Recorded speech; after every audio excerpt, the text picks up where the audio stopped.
Welcome to Raj news special focus. Srikakulam జిల్లాలో ఉద్దానం ప్రజలు మరో ఉద్యమానికి శ్రీకారం చుట్టారు. కార్గో ఎయిర్పోర్ట్ పేరుతో ఉద్దాన ప్రజల భూములను బలవంతంగా కార్పొరేట్ శక్తులకు ధారదత్తం చేస్తే మరో ఉద్యమం వస్తుందని స్థానికులు హెచ్చరిస్తున్నారు. కార్గో ఎయిర్పోర్ట్ పేరుతో ఉద్దానాన్ని విధ్వంసం చేస్తే సహించేది లేదని అంటున్నారు. కార్గో ఎయిర్పోర్టును రైతులు వ్యతిరేకిస్తున్నారు. అవసరమైతే ఉద్యమం చేస్తామని చెప్తున్న ఉద్దాన రైతులతో మా ప్రతినిధి సౌమ్య గ్రౌండ్ రిపోర్ట్ అందిస్తారు. శ్రీకాకుళం జిల్లా పలాసకి సంబంధించి ఏదైతే కార్గో ఎయిర్పోర్ట్ నిర్మాణం చేపట్టడం కోసం ఈ చుట్టుపక్కలకు సంబంధించి దాదాపు 200 ఎకరాలు గవర్నమెంట్ ల్యాండ్ ఉంది. అయితే దీనికి సంబంధించి పూర్తిగా 1200 ఎకరాలు కావాలి కాబట్టి ఇంకొక 1000 ఎకరాలు కూడా చుట్టుపక్కల ఉండేటటువంటి గ్రామస్తుల యొక్క రైతుల దగ్గర భూసేకరణ చేసే ప్రయత్నం అయితే ప్రస్తుతానికి ప్రభుత్వం చేస్తుంది. అయితే గ్రామస్తులు మాత్రం భూమి ఇవ్వడానికి సిద్ధంగా లేము అని చెప్తున్నారు. అసలు ఎందుకని భూసేకరణ వ్యతిరేకిస్తున్నారు, అసలు వీళ్ళకి సంబంధించినటువంటి ఇబ్బందులు ఏంటి, నిజంగానే భూసేకరణకు సంబంధించి వీళ్ళు ఏమనుకుంటున్నారు అనేటువంటి గ్రౌండ్ రిపోర్ట్ భాగంగా ఒకసారి వీళ్ళతో మాట్లాడే ప్రయత్నం చేద్దాం. అమ్మ చెప్పండి, అసలు కార్గో ఎయిర్పోర్ట్ ఇక్కడ నిర్మించడానికి మీ భూములకు సంబంధించి గవర్నమెంట్ తీసుకుంటామో అంటుంది. అయితే ఎందుకు వ్యతిరేకిస్తున్నారు? మా భూములేమో మాకు కావాలి, మా కడుపు నిండాలి. మా భూముల మీదే మా కడుపు నిండుతుంది. మాకు వాళ్ళు ఇచ్చిన డబ్బుల మీద మా కడుపు నిండదు. ఆ డబ్బులు ఎన్నాళ్ళు ఉంటాయి? మా జబ్బులైనా, మా జ్వరాలైనా, మా పెళ్ళిళ్ళైనా, మా పేరెంట్కి వెళ్ళినా, మా పిల్లలకైనా, పెద్దోళ్ళకి చేసినా, వాళ్ళకి పెళ్ళిళ్ళు చేసినా మేము ఆ భూదేవత మీద మేము చేసుకుంటున్నాం. ఒక అంటికాయ అయినా, మునక్కాయ అయినా, పనసకాయ అయినా, మామిడికాయ అయినా, చీడి పెక్క అయినా మేము ఆ పళ్ళు పొలాలు తింటాం. మా భూములు ఇచ్చేది మేము ఏడు తిని బతుకుతాము. మా కడుపు కొడుతున్నది, మేము ఏడు తిని బతుకుతాము. చెప్పమ్మా, మాకు 10,000 రూపాయలు మునక్కాయలు వస్తాయి. 4 నెలలు 3 నెలలు పోతుంటే ఆ మునక్కాయలు మేము బతుకుతున్నాము. కొబ్బరికాయలు నెలకో 2 నెలలకో తీత అవుతుంటే 4-3 పొలాలు కాయలు అవుతాయి. ఆ 2-3 వేలు వస్తాయి. మా కడుపు ఎండేసుకుంటున్నాము. అడిగే భూములు ఇచ్చేది మేము ఏడు ఎండేసుకుంటాము. మా తల్లి భూదేవత, మా తండ్రి ధరణి. ఆ ధరణి మీద మా భూదేవత మీద మాకు కష్టపడుకుని బతుకుతున్నాం. కానీ మాకు అది ఇచ్చిన సొమ్ము మాకు వద్దు, మా భూమి మేమే వద్దు. మా భూములే మాకు కావాలి. మా పిల్లలకి మేము పెంచుకుంటాము, మా కుటుంబం మేము పెంచుకుంటాం. కానీ మా భూములే మాకు కావాలి. కానీ మాకు ఎయిర్ పోస్ట్ వద్దు.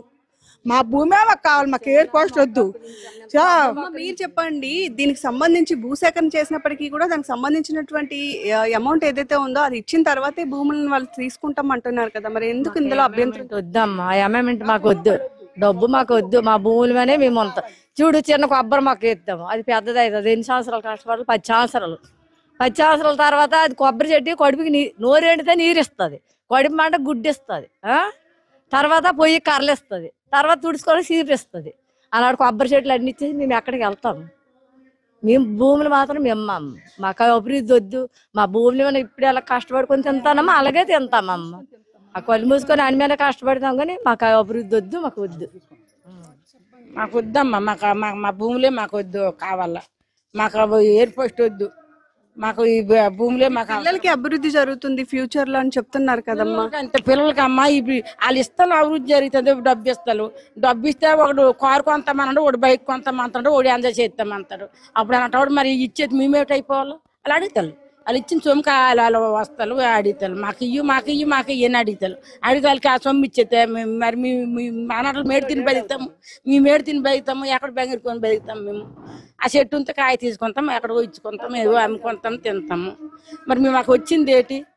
ఆ చెట్టు మీద మేము ఆదాయపడాలి. వాళ్ళు కాలు ఉన్నాయి, వెళ్ళిపోతారు, దూరం వెళ్ళిపోయి ఎక్కడో హైదరాబాద్లో, కలకత్తాలో ఎక్కడో ఇలా అసలు అంటే ఎక్కడ బతుకుతారు. మరి మేమే ఎటు వెళ్ళిపోతాము, వెళ్ళలేము. అసలు ఎందుకని ఎయిర్పోర్ట్ కి సంబంధించి భూములు ఇవ్వడానికి వ్యతిరేకిస్తున్నాం? మేము తాతల ముత్తాతల నుంచి ఆస్తులు మొదటి నుంచి ఆ భూముల మీదే కష్టపడుకుని ఉన్నాము. ఈరోజు భూములు తీసుకుంటాము అనుకోనంటే డబ్బులు ఇస్తాము, ఉద్యోగాలు ఇస్తాము అని చెప్తున్నారు. అవన్నీ కాకమ్మ కథలు. అవి ఎప్పుడు ఎవరో అవి జరగని పనులు. అందుకనే మా 16 గ్రామాల నుంచి ఒక సెంటి భూమి కూడా ఇవ్వమనేసి మేమైతే ముక్తకంఠంగా చెప్తున్నాం. అమరావతిలో ఎలా అయితే ల్యాండ్ పుల్లింగ్ చేస్తారో అదే ఆ తరహాలో ఇక్కడ కూడా ల్యాండ్ పుల్లింగ్ చేసి వాళ్ళకి ఎలా అయితే నష్టపరిహారం చెల్లించి న్యాయం చేస్తారో ఇక్కడ కూడా అలాగే న్యాయం చేస్తాము అని గవర్నమెంట్ చెప్తుంది కదా. మాకు భూములు ఇచ్చే ఆలోచన లేకపోయినప్పుడు ఏది చెప్పినా మేము నమ్మము. మా ప్రధాన అంశం ఏంటంటే సెంటు భూమి కూడా ఇవ్వమనేసి ఆలోచన అయితే మా గ్రామాలకు ఉంది. అదే మీరు తెలియజేస్తారనేసి మేము కోరుకుంటున్నాం. అసలు మీరు చెప్పండి, ఎందుకని భూములు ఇవ్వడానికి సిద్ధంగా లేరు?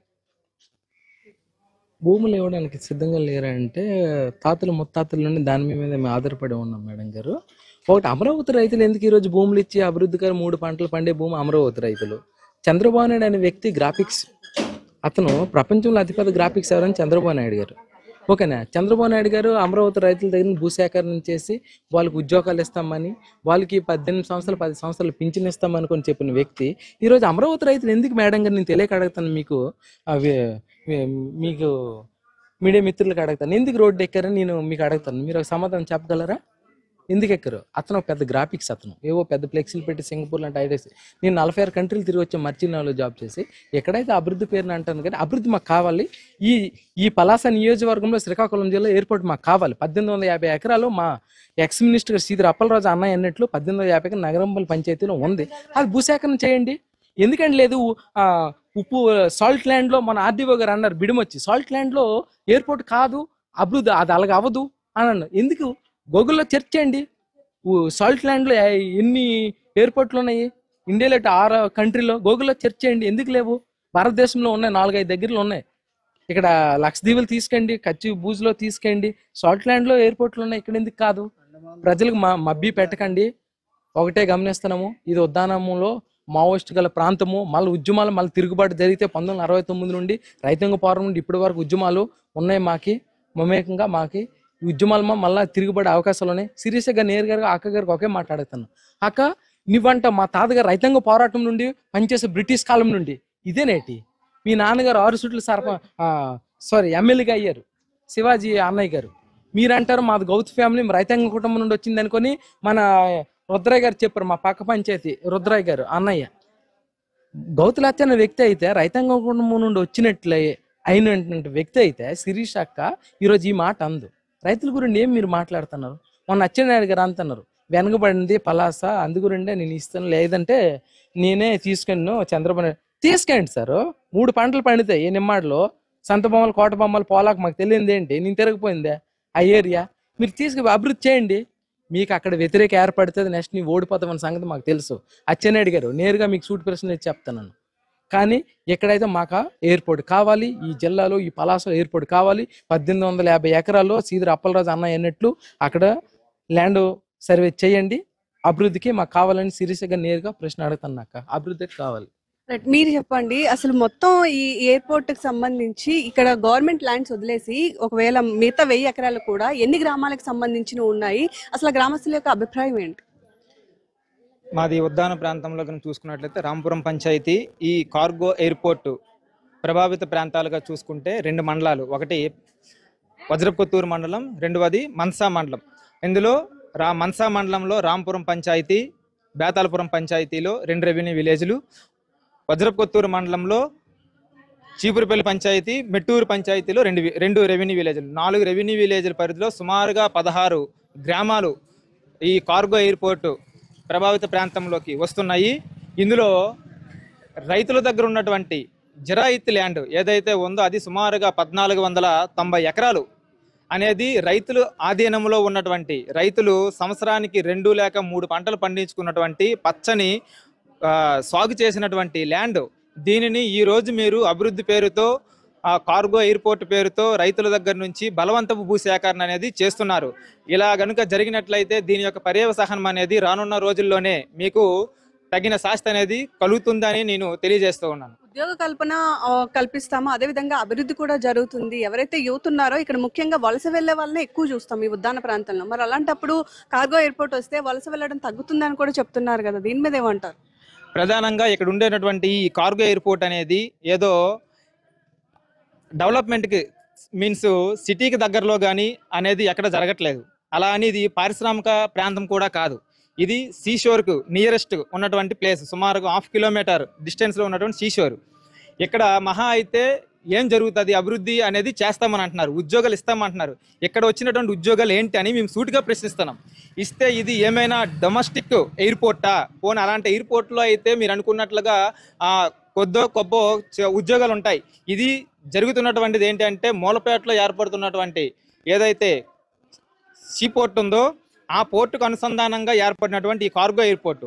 ఇందులో ఉన్నటువంటిది ఏంటి అంటే కేవలం గ్రూప్ 4 ఏదైతే అట్టడుగు స్థాయి వర్గంలో ఉన్నటువంటి ఉద్యోగాలు అయితే ఉంటాయో ఆ ఉద్యోగాలు మాత్రమే ఇస్తే మహా అయితే 50-100 వరకు ఉంటాయి. కానీ ఈ ప్రాంతంలో ఉన్నటువంటి సుమారుగా రైతులు ఎంతమంది ఉంటారంటే సుమారుగా 5,000 నుంచి 6,000 మంది ఈ 16 గ్రామాల నుంచి ఉంటారు. ఎంతమందికి మీరు ఉద్యోగాలు ఇస్తామని గ్యారంటీ ఇవ్వగలరా అని నేను సూటిగా ప్రశ్నిస్తున్నాను.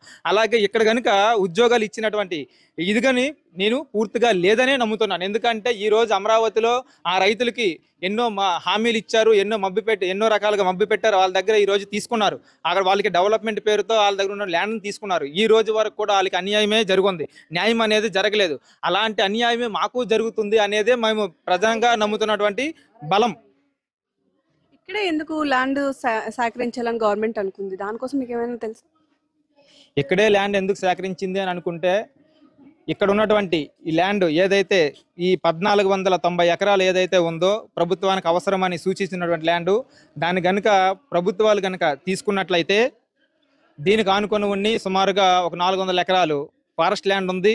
ఇంకా ఒక 1/2 కిలోమీటర్ డిస్టెన్స్లో ఇటువైపు బొర్లకొండ ఉంది, ఇటువైపు రెట్టకొండ ఉంది, అలాగే ఇటువైపు జంతిబంద కొండ ఉంది.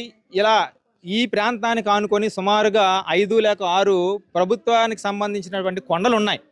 ఆ కొండల్ని వీరు ఆధీనం చేసుకొని వాళ్ళు ఈ ల్యాండ్లతో పాటుగా ఈ జరాయితీ ల్యాండ్ ప్రభుత్వం వ్యతిరేక శక్తులైనటువంటి ఏవైతే అనుకూల శక్తులుగా ఉన్నాయో వాళ్ళకి అదానీ, అంబానీ లాంటి కార్పొరేట్ సంస్థలకు అప్పచెప్పి ఆ ప్రభుత్వ ల్యాండ్లని పూర్తిగా ఇక్కడ అభివృద్ధి పేరుతో లేకుండా చేయడానికే వీరు చేస్తున్నటువంటి ప్రధానమైన కుట్ర అని మేమైతే ప్రధానంగా నమ్ముతున్నాము. అలాగే ఈ ఎయిర్పోర్ట్కి కూడా ఈ 16 గ్రామాల నుంచి రైతులందరూ ఒక సెంటు భూమి కూడా ఇచ్చే ప్రసక్తి అనేది లేదు. మాకైతే డెవలప్మెంట్ వద్దు అని అనము. మా రైతులకు అవసరమైనటువంటి ఏవైతే డెవలప్మెంట్ పరిశ్రమలు కావాలనుకుంటున్నామో, అభివృద్ధికి అవసరమైన రైతులకు అభివృద్ధికి అయ్యే పరిశ్రమలు ఏవైతే ఉన్నాయో వాటిని పెట్టండి. ఈ ఉద్దాన ప్రాంతంలో ఈ రైతులను అభివృద్ధి చేయండి. అలాగే రైతులను ఆదుకోండి. ఇక్కడ ఈ ప్రాంతంలోనే కాకుండా సాల్ట్ ల్యాండ్స్ ఉన్నాయి, 1800 ఎకరాల చిల్లర. అక్కడ మీరు అభివృద్ధి పేరుతో మీరు ఎయిర్పోర్ట్ నిర్మించండి. దాన్ని మేము స్వాగతిస్తాము. అలాగే మా రైతులకు సంబంధించి ఏవైనా మీరు చేయాలనుకుంటే రైతులు దృష్టిలో పెట్టుకొని ఈ రైతుల అభివృద్ధికి మీరు ఏ పరిశ్రమలు తెచ్చినా, రైతుల అభివృద్ధికి ఏ కార్యక్రమాలు చేసినా మేము ముందు వరుసలో ఉండి స్వాగతిస్తామని తెలియజేస్తున్నాం. రైట్. మీకు ఫైనల్ గా ఒక్కటి అడుగుతాను. ఇక్కడికి సంబంధించి ఎయిర్పోర్ట్ వద్దు అని చెప్తున్నారు, కానీ గవర్నమెంట్ నిజంగానే భూసేకరణ చేసే పరిస్థితి వస్తే మీ యొక్క అభిప్రాయం ఏంటి? అసలు గ్రామస్తులు ఏం చేస్తారు? రైతుల అభిప్రాయ సేకరణ లేకుండా ప్రభుత్వాలు వచ్చినా ఎవరు వచ్చినా మేమైతే తీవ్ర స్థాయిలో ప్రతిఘటిస్తాం. ఇదైతే ముక్త కంఠంతో తెలియజేస్తాం. అవసరమైతే సోంపేట బేల ప్రాంతంలో ఏ విధంగా జరిగిందో ప్రాణాలు అర్పించైనా మేము అనుకునేదే సాధిస్తాం. ఇదైతే గ్యారంటీగా చెప్తున్నాం. ఇది తప్పనిసరిగా జరుగుతుంది. అవసరమైతే ఉద్యమాలు అనేవి మరింత తీవ్రతరం చేస్తాము. అవసరమైతే తిరుగుబాట్లు కూడా చేయడానికి మేము సిద్ధంగా ఉన్నామని తెలియజేస్తున్నాం. మీరు చెప్పండి, ఇక్కడ ప్రస్తుతం కార్గో ఎయిర్పోర్ట్ కి సంబంధించి భూసేకరణ అయితే జరుగుతుంది, కానీ పెద్ద మొత్తంలో ఇక్కడ ఉండేటటువంటి ప్రజలందరూ కూడా వ్యతిరేకిస్తున్నారు. ఒక సిపిఐ పార్టీ నుంచి మీరేం చెప్తారు? ఒకటమ్మా, కార్గో ఎయిర్పోర్ట్ అనేటటువంటిది ఈ ప్రాంతంలో కట్టడం అనేది అన్యాయమైనది. జానడ భూమి కూడా ఎక్కడ ఖాళీ లేని ఈ ప్రాంతం, కొబ్బరి, జీడి, మామిడి, పనస, ములగ తోటలతో ఉన్నటువంటి ఈ ప్రాంతం, పచ్చని పల్లెల మధ్యన సముద్రానికి, నేషనల్ హైవేకి, సముద్రానికి, జాతీయ రహదారికి మధ్యన కోనసీమను తలపించేటటువంటి ఒక వాతావరణంలో ఉన్నటువంటి ఈ ప్రాంతంలో ఎయిర్పోర్ట్ పేరుతో లక్షలాది వృక్షాలను తొలగించడం అంటే ఎంత అన్యాయమైనది. కనుక ఇట్లాంటి ప్రాంతంలో ఎయిర్పోర్ట్ కట్టేటటువంటి దానికి మేము వ్యతిరేకిస్తున్నాం. మేము ప్రజల పక్షాన, రైతుల పక్షాన నిలబడి ఈ భూమిని కాపాడడానికి ఎంతవరకైనా మేము పోరాడతామని చెప్పి తెలియజేస్తున్నాం. అయితే ఇక్కడ అభివృద్ధి కూడా ఇంపార్టెంటే కదా. శ్రీకాకుళం జిల్లా వెనుకబడిన జిల్లా కాబట్టి అభివృద్ధిలో భాగంగానే ఇప్పుడు కార్గో ఎయిర్పోర్ట్ ని ఇక్కడికి తీసుకొస్తున్నాము అని చెప్తున్నారు. రైతులకు కూడా నష్టపరిహారం పూర్తిగా చెల్లిస్తామని ప్రభుత్వం చెప్తుంది. దీని మీద ఎలా వ్యతిరేకిస్తున్నారు? అభివృద్ధి అంటే ఎవరికి? రామ్మోహన్ నాయుడుకి, లేదా స్థానిక ఎమ్మెల్యేలకి, లేదా కార్పొరేట్ శక్తులకు, అదానీలకు, పోర్టులు కట్టబెట్టినటువంటి వాళ్ళకి ఇక్కడ ఏ సరుకుని మీరు తీసుకుపోతారు? కార్గో ఎయిర్పోర్ట్తో ఎన్ని ఉద్యోగాలు వస్తాయి? కార్గో ఎయిర్పోర్ట్ ప్రపంచంలో ఎక్కడ కూడా ఎయిర్పోర్ట్కు అనుబంధంగా ఉంది తప్ప ప్రత్యేకించి కార్గో ఎయిర్పోర్ట్ లేదు. రాజీవ్ గాంధీ ఇంటర్నేషనల్ ఎయిర్పోర్ట్ శంషాబాద్లో కార్గో ఎయిర్పోర్ట్కి 200 ఎకరాలు ఉంది, ఢిల్లీలో 150 ఎకరాలు ఉంది. మరి ఇక్కడ మీరు 1400 ఎకరాలు, 1200 ఎకరాల భూములు ఇక్కడ ఎందుకు తీసుకుంటున్నారు? ఇవి ఏమైనా బీడు భూములా, పోడు భూములా, ఖాళీగున్న భూములా? జానడు కూడా ఖాళీ లేకుండా ఉన్నటువంటి ఈ భూముల్లో మీరు భూమిని తీసుకోవడం అంటేనే ఇక్కడ వేలాది మంది ప్రజలకు ఉపాధికి, వేలాది మంది ప్రజలు పొట్టగొడుతున్నారు. ఇక్కడ పండిన జీడి పంటతో పలాస కాశీబుగ్గలో 50,000 మంది కార్మికులకు ఉపాధి కల్పిస్తుంది. దాదాపు 2,000 మంది సాగుకారులకు ఉపాధి కల్పిస్తుంది. దాదాపు 1,000 మంది మీడియేటర్కి జీవనోపాధి కల్పిస్తుంది. ఇక్కడ జీడి పిక్క నుండి, తొక్క నుండి, పండు నుండి, కలప నుండి అన్నీ ఉపయోగపడుతుంది. కొబ్బరికి చెప్పక్కర్లేదు, ఏరు నుండి కొబ్బరి కాండం వరకు సర్వం అన్ని అందరికి ఉపయోగపడుతుంది. మరి మీరు కొబ్బరి ఆధారిత పరిశ్రమలు ఎందుకు తయారు? అవి తెచ్చి అభివృద్ధిని చూపండి. పీస్ పరిశ్రమలు తేయండి. జీడిపండు నుండి వైన్ తీసేవి, జీడిపళ్ళు నుండి రసాయనాలు తీసేవి, అట్లాంటివి తీసుకురండి. లేదా వంశధార ప్రాజెక్టుని పూర్తి చేసి ఇచ్చాపురం వరకు పొడిగించండి. మా ప్రాంతానికి నీరు ఇవ్వండి. కుటీర పరిశ్రమలు కట్టండి. స్మాల్ స్కేల్ ఇండస్ట్రీస్ కట్టండి. అనేక పరిశ్రమలు, వ్యవసాయ ఆధారిత పరిశ్రమలు తీసుకురండి. మీరేమో ప్రభుత్వ సెక్టర్ని మూసుకొని స్టీల్ ప్లాంట్ లాంటిది ఎత్తేసి కార్గో ఎయిర్పోర్ట్ తెస్తారు. ఎవరి కోసం కార్గో ఎయిర్పోర్టు? ఎవరు తెమ్మన్నారు? ఎవరు అడిగారు? జంతుబంధ రిజర్వాయర్ పూర్తి చేయమని దశాబ్దాలుగా ఇక్కడ రైతులు అడుగుతున్నారు. ఆ రిజర్వాయర్ ఎందుకు పూర్తి చేయలేరు? వంశధార నీరు ఇచ్చాపురం వరకు ఇవ్వండి, పంటలు ఎండిపోతున్నాయి, మేము పెట్టుబడులు పోతున్నాయి అని చెప్పి రైతులు గగ్గోలు పెడుతున్నారు. 1,000 కోట్లు దానికి కేటాయించండి. కానీ కార్గో ఎయిర్పోర్ట్కి ఎందుకు మీరు లక్షల కోట్లు కేటాయించి తీసుకొస్తున్నారు? ఏ రైతుకి ఇది ఉపయోగం? ఏ జిల్లాకు ఇది ఉపయోగం? శ్రీకాకుళం జిల్లా కార్గో ఎయిర్పోర్ట్ ద్వారా ఎన్ని ఉద్యోగాలు మీరు కల్పిస్తారు? ఎంత ఉపాధి కల్పిస్తారు? ఏ పరిశ్రమకు అనుసంధానం చేస్తారు? రియల్ ఎస్టేట్ వ్యాపారం కోసం, కార్పొరేట్ల ప్రయోజనాల కోసం అందంగా అభివృద్ధి అని పేరు చెప్పి అంతిమంగా ఇక్కడ విధ్వంసం సృష్టించదలుచుకున్నారు. అందుకని పచ్చని ఈ పల్లెలను, వాతావరణాన్ని కాపాడుకోవడానికి, మరో కోనసీమ పేదల ఊటీగా ఉన్న ఉద్యానాన్ని కాపాడుకోవడానికి మేము ప్రజల తరపున, రైతుల తరపున సిపిఐఎంఎల్ డెమోక్రసీ పార్టీగా మేము పోరాడడానికి ఎల్లవేళలా సిద్ధంగా ఉంటామమ్మ. మీ పేరండి? నా పేరు మద్దుల రామారావు. రామారావు గారు, మీరు చెప్పండి, కార్గో ఎయిర్పోర్ట్కి సంబంధించి మీ అభిప్రాయం ఏంటి? నా అభిప్రాయం ఏంటంటే గత 10 నెలలుగా ఇక్కడ ఉద్యమాలు చేస్తూ ఉన్నాము. ఇక్కడ ఏ ఇంచి కూడా కార్గో ఎయిర్పోర్ట్ ఈ ప్రజలకు ఉపయోగపడదు. ఇది 100% వాస్తవం. అందుకే ఉద్యమం ఇంత తీవ్రతాయికి చేరుకున్నప్పుడు కూడా ఏ ప్రభుత్వ అధికారి కూడా ప్రజల దగ్గర ఇప్పుడు దాకా రాలేదంటేనే మేము సంథింగ్ రాంగ్ చేస్తున్న మన దగ్గర ఆటోమేటిక్గా పాలకులకు కూడా విదితే తెలిసి ఉన్నది. కాబట్టి అందుకే ప్రజల మధ్యకాలం రాలేకపోతున్నారు. కార్గో ఎయిర్పోర్ట్ ఎవరి కోసం? ఇక్కడ ఏంటి పని వీళ్ళకి? వ్యవసాయ ఆధారిత పరిశ్రమలు తెమ్మని చెప్పి, వ్యవసాయ రంగాన్ని అభివృద్ధి చేయమని చెప్పేసి, ఇప్పుడు మన మిత్రుడు చెప్పినట్టుగా వాటర్ సప్లై చేయమని చెప్పేసి అనేక రకాలుగా పరిశ్రమలు తెమ్మని చెప్పేసి మేము డిమాండ్ చేస్తుంటే, ప్రజల కోరికని పక్కన పెట్టి ఎవరో అదాని కోసం, అంబానీల కోసం, వాళ్ళ కోసం ఫ్యాక్టరీలు పెడితే అది అభివృద్ధి ఎలాగవుతుంది? 1,400 ఎకరాలు నువ్వు తీసుకుంటున్నావు, కనీసం 1,400 ఉద్యోగులు ఇవ్వగలుగుతావు. I'm challenge. మీరు ప్రకటించండి. రామ్మారెడ్డి ప్రకటిస్తారా, లేదా స్థానిక ఎమ్మెల్యే గారు చెప్పేస్తారు 1,400, కనీసం అట్లీస్ట్ 1,400 ఉద్యోగులు ఈ ప్రాంతానికి ఇస్తున్నామని చెప్పేసి ప్రకటించమని. కనీసం 100 ఉద్యోగులు కూడా రావు. ఎందుకంటే అంతా టెక్నికల్గా బయట నుంచి వాళ్ళు తెచ్చుకుంటారు. ఇక్కడ చీపురు తొడ్డానికి కూడా ఎవరు కూడా ఉండదు. కాబట్టి అది అభివృద్ధి ఎలా అవుతుంది? కాబట్టి అందుకే ఖచ్చితంగా ఈ కార్గో ఎయిర్పోర్ట్ అనేది ఇక్కడ అసలు అది అనవసరం.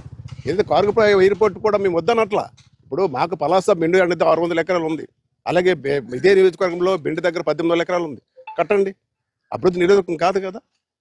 కాబట్టి ఈ 1,400 ఎకరాలు ఎన్ని లక్షల చెట్లు ఉన్నాయి? ప్రత్యక్ష పరోక్షం ఎంతమంది ఆధారపడుతూ ఉన్నారు? వాళ్ళంతా ఇప్పుడు రోడ్డు పడితే ఎవరు దాని ఆధారం?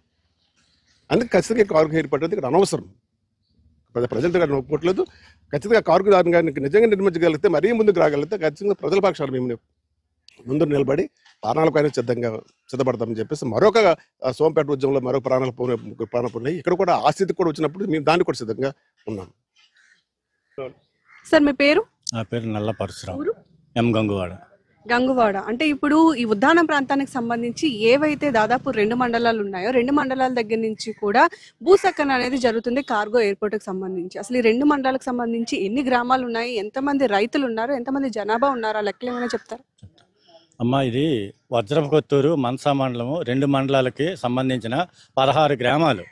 ఏంటి అక్కడ ఉంకులూరు, మెట్టూరు, గడూరు, తర్వాత శ్రీరామనగరం, కొత్తబిడిమి, చిన్నబిడిమి, పెద్దబిడిమి, లింగాలపేట, ఎం గంగువాడ, రాంపురము, తర్వాత టీ గంగువాడ, తర్వాత లక్ష్మీపురము, బేతాలపురము, కీలివానిపేట, ఈ విధంగా 16 గ్రామాలకు ఆనుకుని ఉంది ఈ ఎయిర్పోర్టు.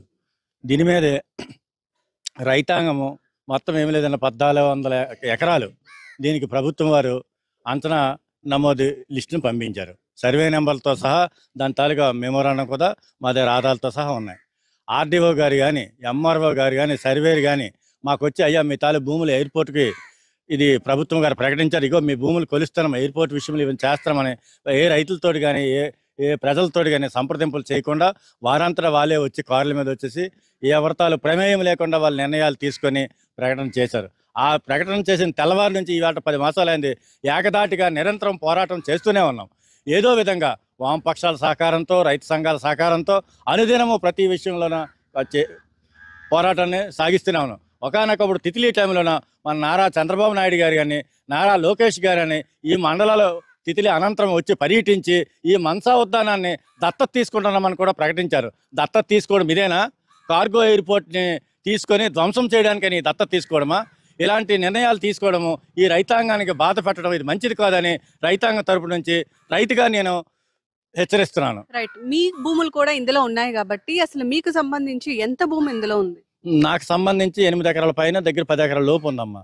మొత్తం మా తాతల తండ్రి నుంచి వంశపారంగా వచ్చే భూమి బాగా మాకు వరి పండుతుందమ్మా, కొబ్బరి పండుతుంది, జీడి పండుతుంది, పనస పండుతుంది, మునగ పండుతుంది. అంతర పంటలు కూడా వేనికుడి, చోడి, సామ, ఓదలు, గంటిలు మనం ఏది పండించినా పండే పంట భూములమ్మ అవి. ప్రతి అనునిత్యము పంటలు ఏ పంట పండించినా మన శక్తానుసారం శ్రమ పడితే ఫలసాయాన్ని ఇచ్చే భూములమ్మ ఇవి. అలాంటి ఈ పంట భూముల్ని ఎట్టి పరిస్థితుల్లో కూడా మా ప్రాణత్యాగానికైనా సిద్ధంగా ఉంటాం, కానీ పంట భూమిని జాన భూమి కూడా విడిచిపెట్టడానికి సిద్ధంగా లేమమ్మది. అంటే గవర్నమెంట్ కూడా భూసేకరణ చేస్తున్నప్పుడు ఏదైతే అమరావతి రైతులకు ఇచ్చిందో ల్యాండ్ పుల్లింగ్ విధానం, అదే విధంగా ఇక్కడ ఉండేటటువంటి రైతులకు న్యాయం చేసిన తర్వాతే ఆ భూముల్ని సేకరిస్తాము అని చెప్తుంది కదా. మరి దానికి తగ్గటువంటి డబ్బులు కూడా చెల్లించేస్తాము అంటుంది. అసలు దీని మీద ఏమంటారు అమ్మా? ఇప్పుడు గత అనాది కాలంలో, గడిచిన కాలంలో ఒక 50 సెంట్ల భూమి నాకేదో అవసరాన్ని బట్టి అమ్మేశాను. నా కొడుకు ప్రయోజకుడు అయ్యాడు. నా పక్క భూమి నాకు కావాలంటే మరి దొరకదమ్మా. ప్రాణం పోతే డాక్టర్లు మందులు వేసిన ప్రాణం బతికించడం తప్ప, ఆస్తి పోతే మరి కొనుక్కొని మన దాకా మనకు కావాలంటే దొరకదు. ఎటువంటి భూములు మాత్రం ఎట్టి పరిస్థితుల్లో కూడా మేము విడిచిపెట్టుకోదలుచుకోలేదు. ఒకవేళ ఇప్పుడు ఉండేటటువంటి ప్రభుత్వం నిజంగానే భూమిని సేకరిస్తే మీరేం చేస్తారు? ప్రతిఘటిస్తామమ్మా. ప్రభుత్వ పరంగా వాళ్ళు ఈ భూములు సేకరిస్తామంటే మేము ఎంతటి పోరాటకైనా సిద్ధపడి ప్రతిఘటించడానికి ఎటువంటి ఇదైనా సరే మేము పోరాడతామనే జయంతో మేము ఉన్నామమ్మా.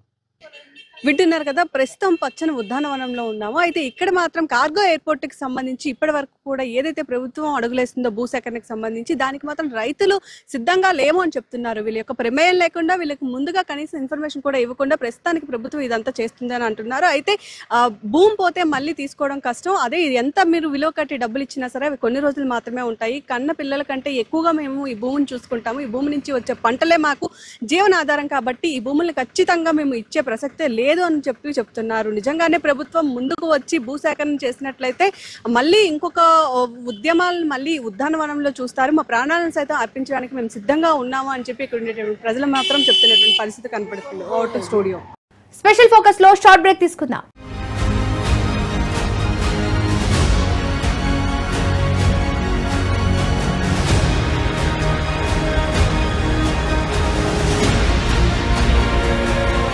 ఢిల్లీ కార్గో ఎయిర్పోర్ట్ కి 150 ఎకరాలు మాత్రమే ఇప్పుడు కూటమి ప్రభుత్వం ఎయిర్పోర్ట్ కి 1400 ఎకరాలు ఎవరి ప్రయోజనాల కోసం కేటాయిస్తున్నారని స్థానికులు ప్రశ్నిస్తున్నారు. ప్రత్యేకంగా కార్గో ఎయిర్పోర్ట్ కడుతున్నారని, కార్పొరేట్ కంపెనీల కోసం ప్రజల భూములు లూటీ చేస్తారా అని మండిపడుతున్నారు. జాతీయ స్థాయిలో గుర్తింపు తెచ్చిన ఉద్యానం జీడి పంటని కార్గో ఎయిర్పోర్ట్ పేరుతో లక్షలాది చెట్లు నరికేయడం వల్ల పర్యావరణానికి తీవ్ర నష్టం వాటిల్లుతుందన్నారు. శ్రీకాకుళం జిల్లా అనగానే మొట్టమొదటి గుర్తొచ్చేది గౌతమ్ లచ్చన్ గారు, తర్వాత ఎర్రమనాయుడు గారు, వీళ్ళిద్దరు గుర్తొస్తారు శ్రీకాకుళం. కానీ ఈ ప్రాంతం నుంచి ఉన్నటువంటి గుర్తింపు నాయకులు ఉన్నారు. అయితే సమస్య ఎక్కడ వచ్చింది? అభివృద్ధిని మనం ఎప్పుడు వ్యతిరేకించినది, కానీ ఈ పచ్చటి పొలాల పైన ఇంత చెత్తగా ఎందుకని నా ఉద్దేశం. ఇప్పుడు పోర్ట్లు కడతా ఉన్నారు చాలా చోట్ల. ఇప్పుడు వీడు వచ్చినాక ఇక ఆయన చెప్తున్నారు దాదాపు 100 కోట్ల కడతా అని చెప్తే, ఇప్పుడు రామానాయుడు గారు మన మనోహర్ నాయుడు గారు యువకుడు కదా, ఆయన దాదాపు 250 కోట్లు కడతా అని చెప్పాడు. ఆ పోర్ట్లన్నీ ప్రభుత్వ డబ్బులతో పోర్ట్లు కడతారు. ప్రజల భూములు తీసుకొని ప్రభుత్వ డబ్బులతో పోర్ట్లు కడతారు. దాన్ని తిరిగేది ఎవరు? విమానాలు అన్నీ ప్రైవేట్ విమానాలే. ఒకటి ఉంది ఎయిర్ ఇండియా పబ్లిక్ సెక్టర్ అది కూడా అమ్మేసినారు. అంటే మనం కష్టపడి తయారు చేసేటువంటి ఒక ఇన్ఫ్రాస్ట్రక్చర్లో వచ్చి ప్రైవేట్ వాడికి ఇచ్చి మీరు విమానం నడిపించుకోండి అని చేసింటారు. అంటే ప్రైవేట్ వాళ్ళ కోసం ఓడిగేం చేయడానికి ప్రజానీకం యొక్క భూములను లాక్కొని పచ్చదనాన్ని నరికేసి వాళ్ళకి సోపేతన సామలు కల్పించాల్సిన అవసరం మనకెందుకు వచ్చిందని చెప్పేసి అవసరం లేదు. అందుకుంటుంది మన భారతదేశంలో గుజరాత్ నుంచి తీర ప్రాంతం మన ఆంధ్ర తమిళనాడుకు వస్తుంది. భారతదేశంలో పెద్ద తీర ప్రాంతం అందే, అత్యంత పొడవైన తీర ప్రాంతం మొత్తం మీదుగా మంచి సంపద ఉంటుంది. అది ఒకటి. రెండవది అడవి ప్రాంతం, మంచి సంపద ఉంటుంది. అడవి ప్రాంతంలో ఉండే సంపద, తీర ప్రాంతంలో సంపద అమూల్యమైన సంపద.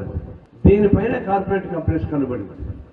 ఇది ఎట్లా లాగేసుకోవాలని చెప్పేసి కేంద్ర బీజేపీ గవర్నమెంట్ వచ్చిన తర్వాత వీటన్నిటిపైన సపరేట్గా దృష్టి పెట్టి అది అడవి ప్రాంతాల్లో ఉండే వాళ్ళని ఖాళీ చేయించాలి.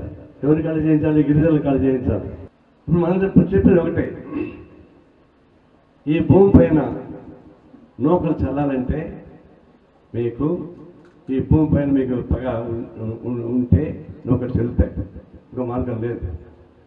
ఎంతమంది ప్రజానీకాన్ని ఇబ్బంది పెట్టి మీరు భూములు తీసుకుంటామంటే అది సాధ్యం కాదు. మరణమో వీర మరణమో చదివించే శక్తి ఈ శ్రీకాకుళం జిల్లా ప్రజానికి ఉంది. నేను వీర మరణం చెప్పడంలే, వీర విజయం సాధిస్తామని చెప్పేసి సమర్థం చేస్తాను. ఇక్కడ ఉన్నటువంటి కార్గో పోర్టులు ఏమని చెప్తా ఉన్నారు. నిజంగా పోర్టుకి ఎత్తాలంటే పోర్టుకి అంత పెద్ద ల్యాండ్ ఎక్కర్లేదు. కార్గో ఎక్కడ ఉంటుంది? అది అనుబంధం. హైదరాబాద్లో కార్గో దీని పక్కనే ఉంటుంది, ఎయిర్పోర్ట్ పక్కనే ఉంటుంది. చెన్నైలో కార్గో ఎయిర్పోర్ట్ పక్కనే ఉంటుంది. ఎందుకంటే వస్తువులు తీసుకుంటున్నాను భయాలు కదా. ఈ కార్గో పేరుతో 8,000 ఎకరాలంటే ఇది నమ్మశక్యం కాదు, నమ్మక ద్రోహం తప్ప ఇంకోటి కానీ కాదు.